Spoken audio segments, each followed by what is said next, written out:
Now remember, it's the fifth day of nationwide protests against the apathy of our lawmakers towards the safety of women. Yesterday, India witnessed a massive show of anger, visuals of which you can see on your screens there. People swarming to protest centers in huge numbers. Across the country, outraged citizens taking to the streets demanding the right for women to live safely, to say a big no to sexual harassment and rape. The shameful Delhi gang rape has galvanized our nation, shaken its collective conscience. Hang them or hang us is the call coming across, something that our politicians simply cannot afford to ignore any longer. Now you'll be able to witness similar scenes playing out at India Gate in the national capital today, as of course in many centers across the country. Headline says Jugal Purohit now joins us. He's at India Gate this morning. Jugal, similar such protests expected to play out through the day. We're expecting large numbers as far as the civil society is concerned to come together and for the fifth day running voice out their anger, their demands. What have you been witnessing since early morning today? Well, Aditya, I've been covering these protests ever since they broke out from Tuesday morning. Pardon me for that.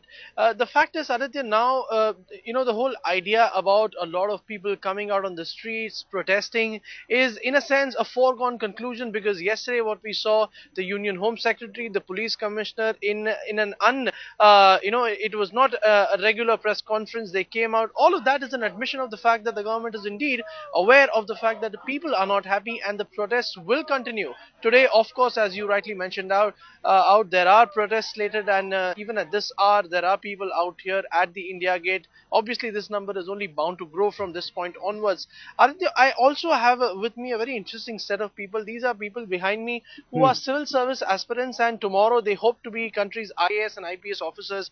I would like to start with you. Please tell me your name and what is it that you feel needs to be done in this situation? Myself Kaveri. I'm a civil service aspirant, and basically I'm here because for two things. Uh, first of all, I would just request that Parliament, like today's last day of winter session, they should pass some strong legislation so that these things can be stopped. I'm not demanding for any capital punishment because I know that if capital punishment will be there, then the rape victim will be murdered. But so that's why I'm here for just convincing my message to the respectable members of our parliament. I have heard Lok Sabha speech of Mr. Girja Vyas, Sushma Swaraj. They were themselves telling that after rape, if that excuse is getting free, then again he is committing that crime. So why don't you taking strict action? Why don't you go for chemical castration and things like that to stop them from doing? And people should take initiative by themselves only. Why we are relying on police? We are the largest democracy. We have so much population. Why don't we take initiative? I'm here to show my protest. Do you also say support the fact that it's time people take initiative and stop, shrugging off their responsibility? Yes, I do. But again, I want to raise my voice by saying that when politicians say that it is the largest democracy means democrata, people's rule. But I want to say it's not. It's a Gunda Raj. So it's like this.